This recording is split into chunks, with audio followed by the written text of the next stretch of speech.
Isan'ny olana iray sedray ny paramedy avy amin'ny faritra tonga eto Antananarivo ny tsy fananana toerana ivantanana.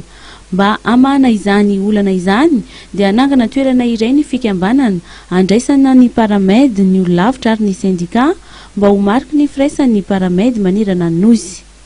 Amin'ny taona 2020 sy 2020 no ametrahana ny vato fototra an'izany toerana izany ka eny Anosy Ambohidratrimo no anatanterahana izany. Tapaka nandrisan'ny kongresy ihany koa fa dia orona manomboka amin'ny taona 2020 sy 2020 zany vato fototry ny palais des paramédicaux zany. Io trano no atao hoe site d'étape. Ao ihany koa nefa ny birao zay misy ny entité rehetra ao anatin'ny paramedy, ao zany ny olafitra, ao ny association, ao ny syndicat. Dia io zany no vina goavana zay ho tanteran'ny paramedy manomboka ny taona 2020 sy 2020. Ny ministère ny fahasalamam-bahoaka dia efa nanomeny tany efa nanolotra tany ho fanampiana ny paramedy andrenana zany palais des paramédicaux zany. Zavatra maro ihany koa no nivohitra nandritra ny fihaonana nasionaly no tanterahan'ny paramedy tamin'ny volana aogositra teo tany Taolanaro. Ny lahadinika moa dia nefa tamina fanapahan-kevitra goavana zay noraisin'ny mpizaika nandritra zany kongresy zany dia ny ansoavo atao amin'ny fitondram-panjakana sy ireo rasamangaika manam-pahefana manerana Madagasikara ny iarovana ny paramedy zay manatotosan'ny asany. Eo ihany koa ny fanatsarana ny faneriterena ny tsindry azo lena zay mianjady amin'ireny infirmiera sage-femme eo am-panatanterahana ny asan'ireny.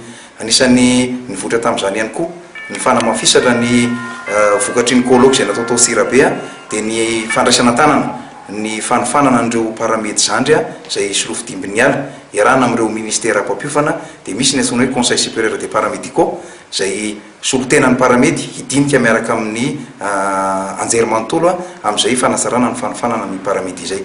Tsara ho marihana fa ny paramedy zay pilier ny ministère ny fahasalamana zay miparitakeran'ny Madagasikara dia miara-miasa tanteraka amin'ny ministère ny fahasalamam-bahoaka amin'ny fitondram-panjakana zay mijoro amin'ilay fametrahana ny antsoina hoe dialogue social. Ka matoa mbola milamina ny paramedy dia misy ireo famalina amin'ny ampahany miandalana zay etaeta ny paramedy izay. Mikasika ny fangatahan'ny paramedy kosa indray dia efa nisy ny fihaonana teo amin'izy ireo sy ny tompona andraikitra ary efa misy ny famalina amin'ny ampahany tampikaraman'izy ireo.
Mpianatra miisa 20 avy ao amin'ny sekoly ambony tsy miankina CERF Armi nahavita fianarana no notolorana mari-pahaizana androany ary efa afaka miditra eo amin'ny sehatrin'ny asa avy hatrany.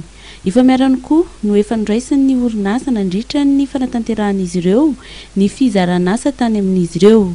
Ny 70% ny mpianatra ao amin'ity sekoly ity dia mpino silamo avokoa.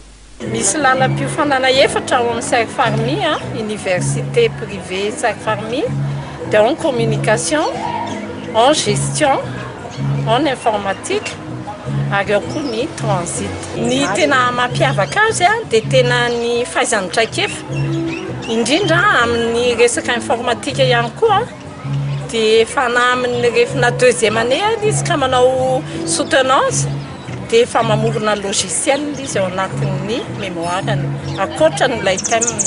Ho an'ity tovavy ity dia fanondranana baie de rose no tetika asa nataony nandritra ny fanaovany mémoire. transit douane et commerce international informatisé fa eo amin'ny tadiavana asa mihitsy.